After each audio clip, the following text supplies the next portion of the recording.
Assalamualaikum warahmatullahi wabarakatuh. Bagaimana kabarnya semua? Sebelumnya Bapak ucapkan selamat datang kembali kepada pembelajaran Bapak di sini.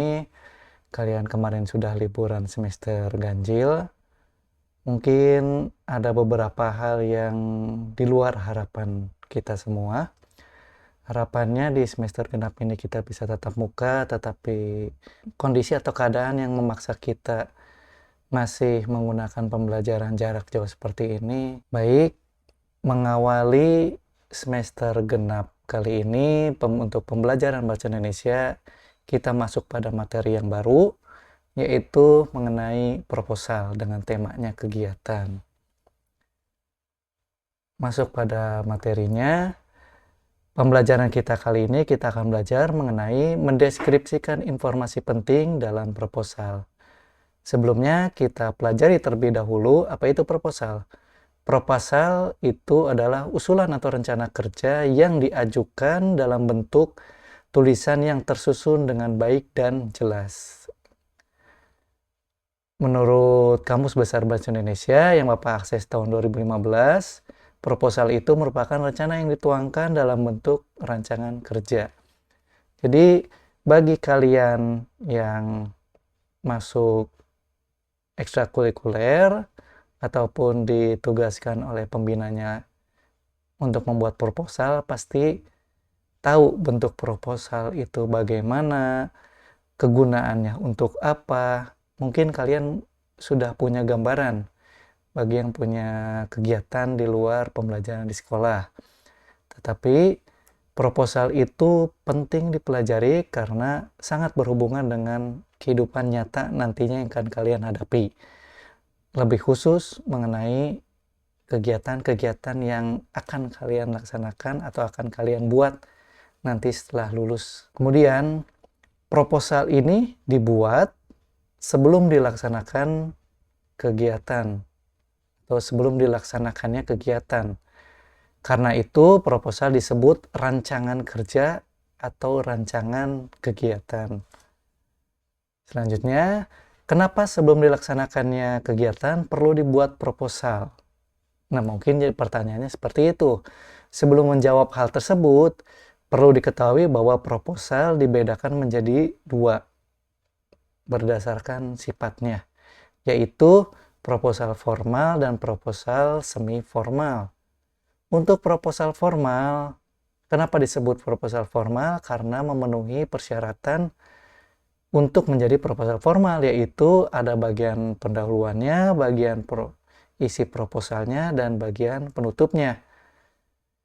Untuk penjelasan bagian pendahuluannya apa saja, bagian isinya apa, dan bagian penutupnya, bisa kalian lihat di sini.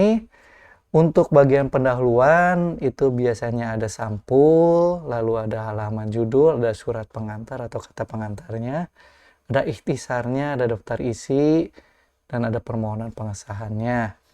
Untuk di bagian isinya ada latar belakang, pembatasan masalah, tujuan, ruang lingkup, dasar pemikiran atau anggapan dasarnya, metodologinya, fasilitas personalianya atau susunan panitia, keuntungan dan kerugian, waktu dan biaya.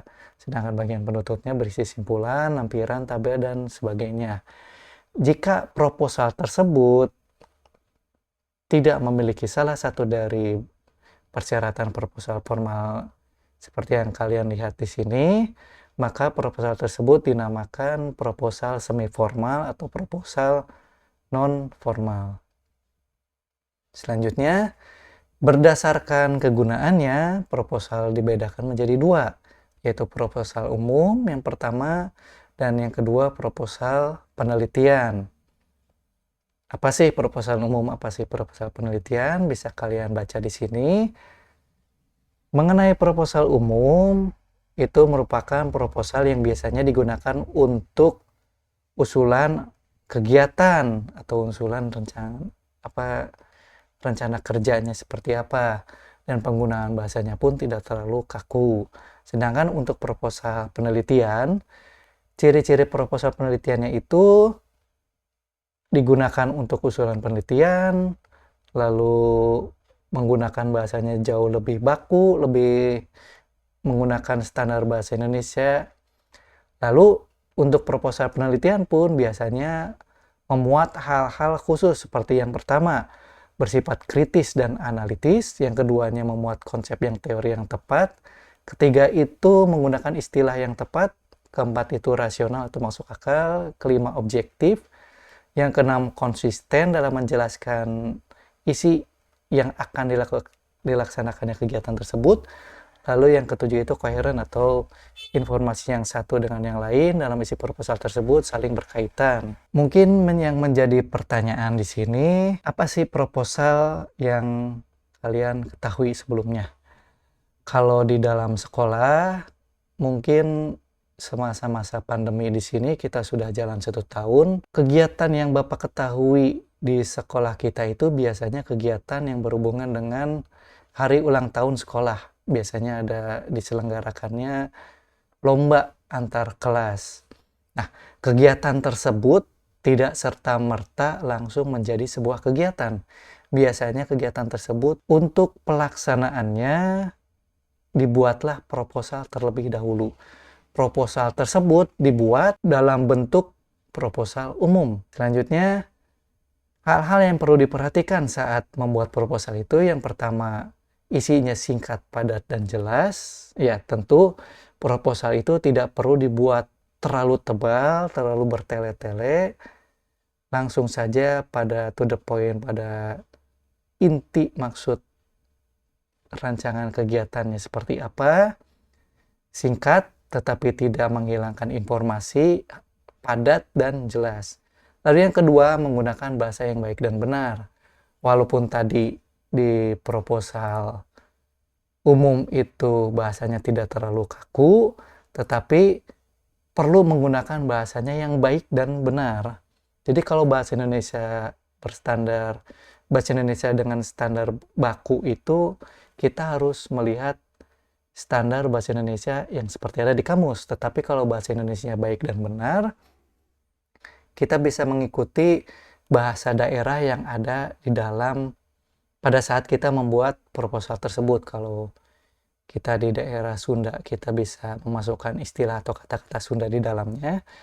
Kalau misalkan kita sedang di daerah Jawa, kita bisa menggunakan atau kita bisa memasukkan kata-kata istilah Jawa di dalam proposal kita, tetapi tidak melenceng dari bahasa yang baik, sopan, dan benar. Lalu yang keempat itu terperinci dalam arti informasi yang disampaikan sebagai rancangan kegiatan atau rancangan kerja kita nanti dalam proposal itu harus rinci, dimulai dari latar belakangnya, tujuannya, kenapa kita akan mengadakan kegiatan tersebut, lalu panitianya siapa saja, waktu pelaksanaannya kapan, keperluan biayanya seperti apa. Lalu yang kelima itu terpercaya. Terpercaya itu berkaitan dengan informasi yang ada di dalam isinya. Untuk informasinya seperti apa, bisa kalian lihat pada slide berikut. Bisa kalian pause atau bisa kalian unduh langsung ke materinya. Tujuan pembuatan proposal itu ada dua. Untuk mendapatkan persetujuan, lalu yang kedua untuk mendapatkan bantuan. Persetujuan itu persetujuan dalam rangka melaksanakan kegiatan atau melaksanakan penelitian. Dan mendapatkan bantuan itu dapat berupa dana atau uang, ataupun dapat berupa fasilitas atau barang. Begitu, makanya pada saat ingin melaksanakan kegiatan, biasanya orang itu tidak serta-merta langsung bisa melaksanakan kegiatan. Contohnya untuk di dalam sekolah. Untuk di dalam sekolah saja atau di lingkungan sekolah, pada saat ingin melaksanakan kegiatan kita perlu izin, perlu persetujuan dari siapa? Dari pihak kepala sekolah. Lalu pada saat melaksanakan kegiatan tersebut, sudah pasti kita belum tentu memiliki fasilitas atau dana yang dibutuhkan untuk pelaksanaan kegiatan tersebut. Tadi Bapak mencontohkan kegiatan hari ulang tahun sekolah, misalkan. Pada saat kita ingin melaksanakan kegiatan perayaan hari ulang tahun sekolah, tentu fasilitasnya kadang kita tidak lengkap, lalu dananya juga yang diperlukan besar, belum terkumpul semua, maka proposal itu menjadi penting dalam hal kita mencari sponsor, bisa berupa dana ataupun sponsor dalam hal fasilitas atau perlengkapan seperti itu. Kenapa sebelum dilaksanakannya kegiatan perlu dibuatnya proposal? Berdasarkan penjelasan yang tadi Bapak sampaikan, karena proposal itu dibuat sebagai landasan atau rancangan kegiatan yang akan dilaksanakan serta sebagai dasar untuk persetujuan pelaksanaan kegiatan atau dasar permohonan bantuan pelaksanaan kegiatan, sehingga proposal itu menjadi penting dibuat sebelum kita melakukan kegiatan.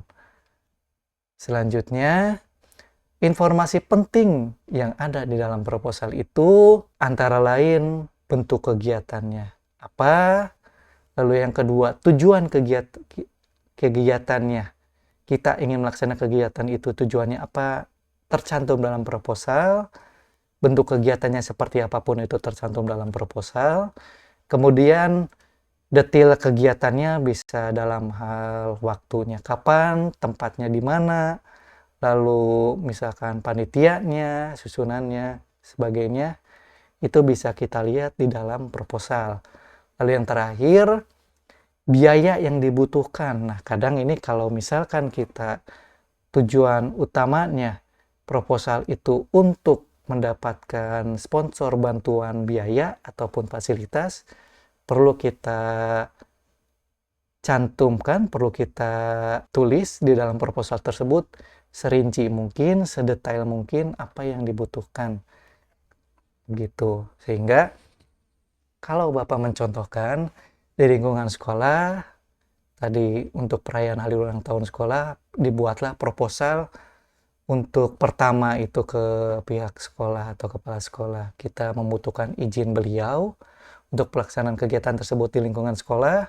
Lalu yang kedua, kita pun diperbolehkan mencari dana atau biaya di luar lingkungan sekolah, misalkan sponsor dalam hal minuman ringan, sponsor dalam hal snack atau makanan, sponsor dalam hal provider telekomunikasi atau provider internet, seperti itu.